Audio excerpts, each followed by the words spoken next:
Hello guys, नमस्कार। मैं भावेश गजपाल आपका स्वागत करता हूं अपने यूट्यूब चैनल लक्ष्य विथ भावेश गजपाल में। यदि आप चैनल पर हैं तो चैनल को जरूर सब्सक्राइब करें, साथ ही बाजू में जो बेल आइकन है उसे प्रेस करें, उसे ऑल मोड पे रखें ताकि जैसे मैं वीडियो डालूं आपको नोटिफिकेशन प्राप्त होते रहें। तो आज हम पढ़ने वाले हैं फसल पद्धति एवं फसल प्रणाली के बारे में। ये कृषि के आपके सिलेबस के अंतर्गत ही ये एक टॉपिक है। इसके पहले मैंने बीज के बारे में पढ़ाया था, बीज पद्धति, बीज साइंस के बारे में पढ़ाया था। ये फसल पद्धति है। सभी वीडियो आपको प्लेलिस्ट में, कृषि वाले प्लेलिस्ट में अलग से मिल जाएंगे। इसके अलावा आप डिस्क्रिप्शन बॉक्स में भी बाकी प्लेलिस्ट के लिंक प्राप्त कर सकते हैं। यदि आपको पूरा पीडीएफ परचेस करना है, सभी के पीडीएफ, जितने भी 60 से 70 वीडियो डाले हैं सबके पीडीएफ आपको 299 रुपीज़ में मिल जाएंगे। जितने भी पीडीएफ है एक साथ, ठीक है। 7470999978 पर आप व्हाट्सअप करें तो आपको सब पीडीएफ मिल जाएंगे। चलिए हम पढ़ते हैं फसल पद्धति एवं फसल प्रणाली के बारे में। इसमें पूरी पद्धतियों को पढ़ाऊंगा। सबसे पहले पढ़ते हैं मिश्रित खेती, मिक्स्ड फार्मिंग क्या है, ठीक है। तो एक निश्चित फार्म पर पशुपालन, मुर्गी पालन, मछली पालन और मधुमक्खी पालन व फसलें उगाना ही मिश्रित खेती कहलाता है। क्या कहलाता है? मिश्रित खेती,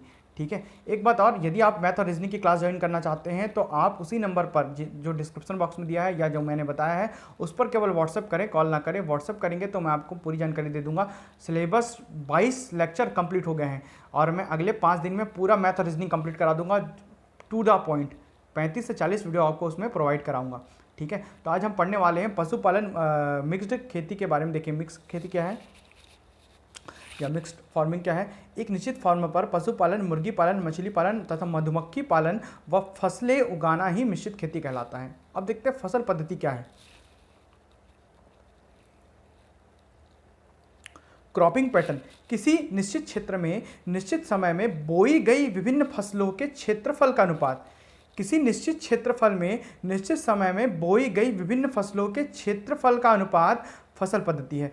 फसलों के वार्षिक क्रम व स्थान के प्रबंधन तथा खाली क्षेत्र, फसलों के वार्षिक क्रम व स्थान के प्रबंधन तथा खाली क्षेत्र का जो प्रबंधन है ना, वो फसल पद्धति के अंतर्गत आता है, क्रॉपिंग पैटर्न के अंतर्गत आता है।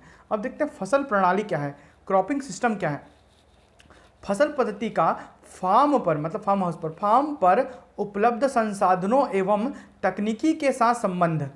फसलों का, ठीक है, फार्म पर उपलब्ध संसाधनों और तकनीकी के संबंध, मतलब वहाँ पर जो भी इक्विपमेंट है उनका संबंध जो है वो फसल प्रणाली के अंतर्गत आता है, क्रॉपिंग सिस्टम के अंतर्गत आता है। भारत की मुख्यतः फसल प्रणाली जो है धान, गेहूँ से संबंधित है ना। भारत की मुख्य फसल प्रणाली धान और गेहूँ से संबंधित है। अब देखते हैं मोनोकल्चर क्या है। किसी स्थान पर लगातार एक ही फसल उगाना, किसी स्थान पर लगातार एक ही फसल को उगाना को मोनोकल्चर कहते हैं। जैसे कि धान के साथ हम लगातार हर वर्ष धान और धान ही उगाते हैं किसी खेत में, ठीक है, तो मोनोकल्चर के अंतर्गत आता है। एकल फसल क्या है, मोनोक्रॉपिंग क्या है। एक निश्चित खेत में एक वर्ष में केवल एक फसल लगाना, ठीक है। एक निश्चित खेत में एक वर्ष इसका ड्यूरेशन है, एक वर्ष में केवल एक फसल उगाना ही मोनोक्रॉपिंग कहलाता है, ठीक है। अब देखते हैं बहुफसलें, मतलब मल्टी क्रॉपिंग क्या कहलाता है, बहुफसल प्रणाली।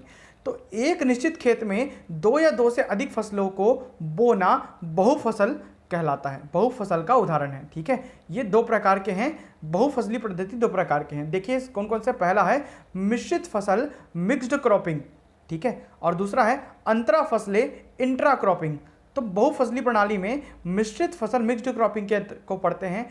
बिना निर्धारित पंक्ति के बीजों को मिलाकर 2 या 2 से अधिक फसलें एक साथ उगाना मिश्रित फसल कहलाता है। मतलब धान का छिद दिए, उसके साथ और किसी भी का बीज छित दिए खेतों में, तो वो दोनों एक साथ हो गए, कोई निश्चित निर्धारण नहीं किए हैं। तो क्या है, बिना निर्धारित पंक्ति के बीजों को मिलाकर 2 या 2 से, मतलब 2 प्रकार के बीजों को मिलाकर 2 या 2 से अधिक फसलों को एक साथ उगाना ही मिश्रित फसल कहलाती है। अब देखते हैं अंतरा फसलें क्या है, इंट्रा क्रॉपिंग क्या है। एक ही खेत में एक निश्चित पंक्ति में, डिफाइंड रो में, यहाँ पर पंक्ति निश्चित है, एक पंक्ति में दूसरा बीज लगेगा तो दूसरा पंक्ति में दूसरा बीज लगेगा।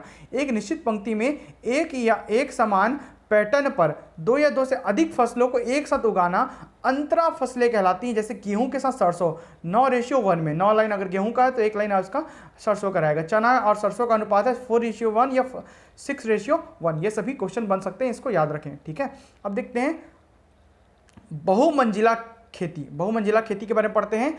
मल्टी स्टोरीड, ठीक है, क्रॉपिंग, अलग अलग ऊंचाई की फसलों को एक साथ बोना, अलग अलग ऊंचाई पर उगने वाले फसलों को एक साथ बोना जो है बहुमंजिला खेती कहलाती है, ठीक है। अलग अलग ऊंचाई की फसलें, ऊंचाई, अलग अलग ऊंचाई, हाइट की फसलें जो है ना उसको एक साथ बोना। जैसे कि चाय की बगीचे छायादार वृक्ष के नीचे उगते हैं, चाय के बगाने में छायादार वृक्ष भी रहते हैं, तो एक चाय का बगीचा का ऊंचाई कम और छायादार वृक्ष का ऊंचाई ज़्यादा। ठीक है, तो ये किसके अंतर्गत आएगा? बहुमंजिला खेती, मल्टी स्टोरेड क्रॉपिंग के अंतर्गत आएगा।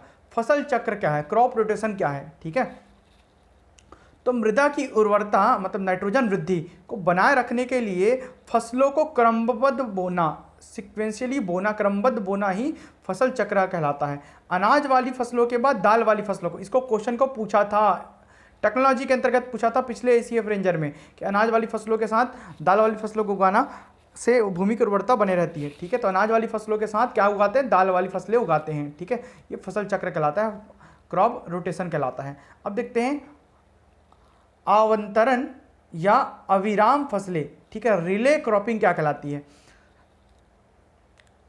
पहली फसल को काटने से पूर्व दूसरी फसल लगाना या बोना रिले या आवंतरण फसलें कहलाती हैं। बोना रिले इसी को बोलते हैं। ठीक है, अविराम मतलब पहली फसल को काटने से पूर्व उसमें दूसरी फसल की बीजों को छीड़ देना है, दूसरी फसल को लगा देना ही आवंतरण या अविराम फसलें कहलाती हैं। जैसे धान की कटाई के पूर्व मसूर या अलसी को बो देना।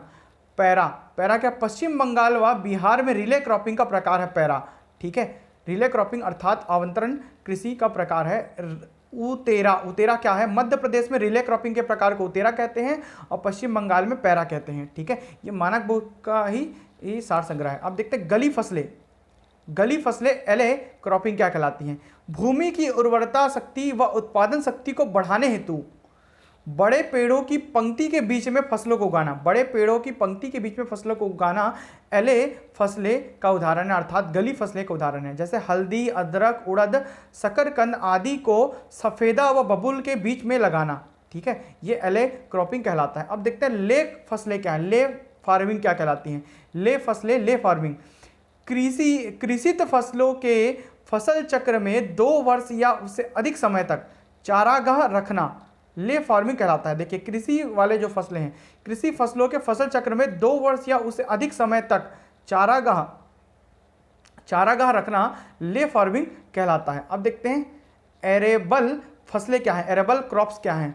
ऐसी फसलें जिनके लिए जुताई, टिलेज क्रियाएं करना आवश्यक है, जुताई करना आवश्यक है, उन्हें एरेबल फसलें कहते हैं। जैसे आलू, तंबाकू, धान, गन्ना, मक्का, इनके लिए जुताई आवश्यक होती है, एरेबल फसलें कहलाती हैं। ठीक है, अब देखते हैं सहायक फसलें क्या, ऑग्यूमेंटेड क्रॉप्स क्या होती हैं? सहायक फसलें क्या हैं? ये फसलें मुख्य फसलों से पहले या त्वरित बढ़ने के लिए लगाई जाती हैं। मुख्य फसलों को उगाने से पहले इन्हें लगाकर त्वरित बढ़ने के लिए लगाई जाती हैं, इन्हें ऑग्यूमेंटेड क्रॉप्स या सहायक फसलें कहलाती हैं। जैसे बरसीम व रिजका में सरसों लगाना जिससे पहली कटाई में अधिक उपज प्राप्त हो सके। बरसीम या रिजका में सरसों को लगा देना जिससे पहली कटाई में अधिक उपज प्राप्त हो, ये सहायक फसलें के अंतर्गत आता है। अब देखते हैं पेड़ी क्या है? पेड़ी, ठीक है, रेटोनिंग क्या है या पेड़ी क्या है? पहली वाली फसल को काटने के बाद उसी तने से दूसरी फसल लेना रेटोनिंग कहलाती है।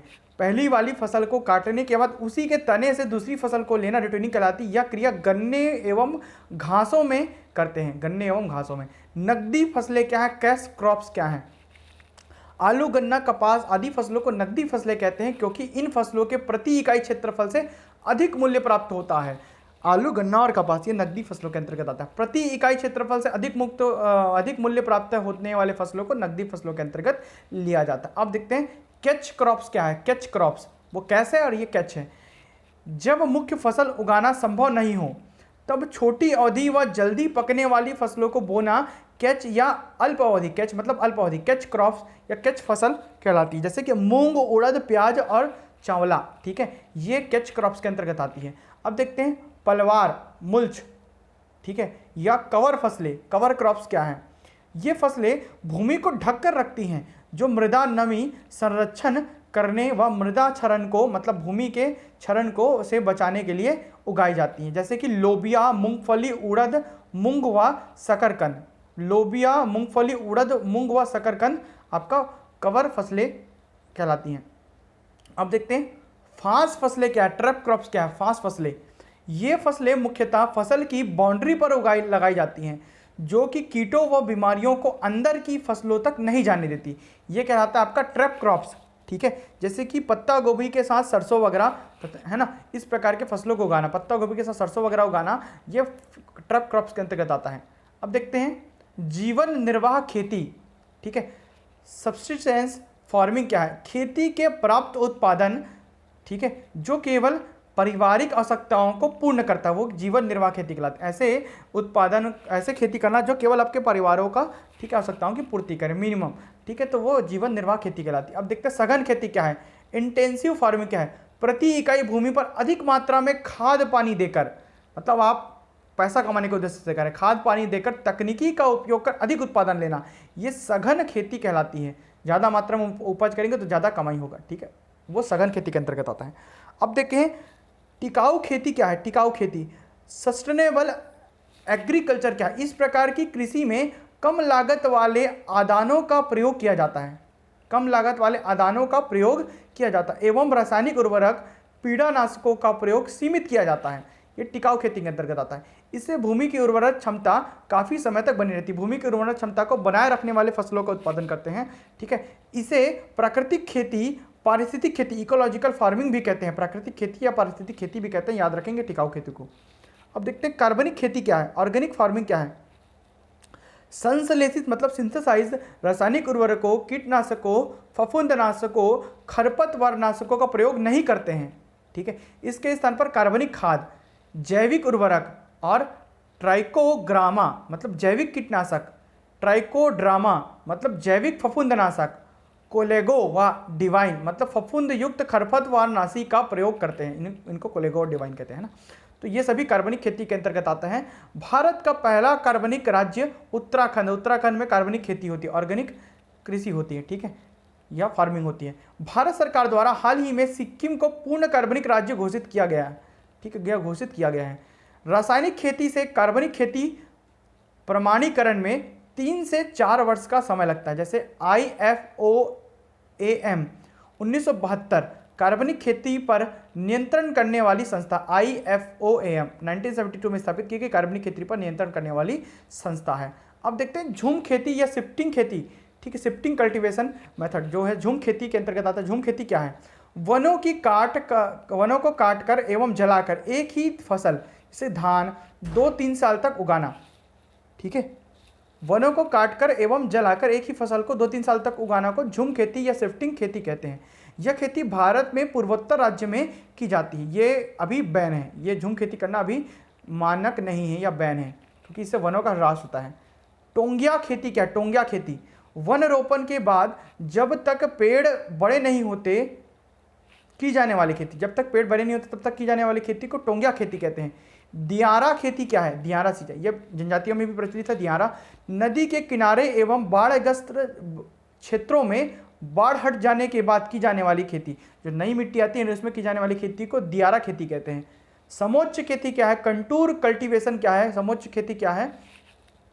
पहाड़ी क्षेत्रों में ढलान की विपरीत दिशा में की जाने वाली खेती, ढलान की विपरीत दिशा में की जाने वाली खेती को कंटूर कल्टीवेशन, समोच्च खेती कहते हैं। अब देखते हैं आपातकालीन खेती क्या है, ठीक है, कंटेंजेंट क्रॉपिंग क्या है। तो बरानी क्षेत्रों में लघु अवधि की फसलें उगाना को उस क्षेत्र के लिए लाभदायक होती हैं। बरानी क्षेत्रों में लघु अवधि के लिए फसलें उगाना जो उस क्षेत्र के लिए लाभदायक हैं, उसे आपातकालीन खेती कहते हैं। अब ऊनालू क्या है? फसलें जिनकी अक्टूबर में बुआई कर मार्च अप्रैल में कटाई करते हैं, उन्हें उनालू कहते हैं। जैसे रबी फसलें गेहूं, जौ, सरसों, चना, ये सभी उनालू कहलाती हैं। श्यालू या सावनी क्या है? श्यालू या सावनी फसलें जिन्हें जून जुलाई में बुआई कर सितंबर अक्टूबर में काट ली जाती हैं, उन्हें श्यालू या सावनी कहते हैं, ठीक है। अब देखते हैं फसल सघनता क्या है? क्रॉपिंग इंटेंसिटी, फसल सघनता क्या होती है? फसल सघनता जो है वो कुल फसली क्षेत्र और शुद्ध बोया गया क्षेत्र का अनुपात है। कुल फसली क्षेत्र और शुद्ध बोया गया क्षेत्र का अनुपात में लेकर 100 से गुना करते हैं तो ये फसल सघनता परसेंट में निकलेगा। 100 से गुना मतलब परसेंट में निकलेगा। राज्य में फसल सघनता ठीक है, जो कि कौन से राज्य में, राजस्थान राज्य में। राजस्थान राज्य में फसल संघनता 128 से 130% है, जबकि भारत में जो फसल संघनता है 138% है। छत्तीसगढ़ का फसल संघनता आपको नेट में ढूंढ के आंसर देना है। फसल चक्र सघनता, क्रॉप रेशनल इंटेंसिटी क्या है? ठीक है, फसल चक्र सघनता, फसल चक्र सघनता में हरी खाद वाली फसलों को गणना में सम्मिलित नहीं करते, हरी खाद वाली फसलें नहीं सम्मिलित की जाती। ठीक है, इंटर व मिक्स्ड क्रॉपिंग में बोई गई सभी फसलें की गणना एक ही फसल के रूप में करते हैं। फसल चक्र सघनता जो है, फसल चक्र में फसलों की संख्या बटा वर्षों की संख्या गुना 100 है, मतलब ये भी परसेंटेज में निकलेगा।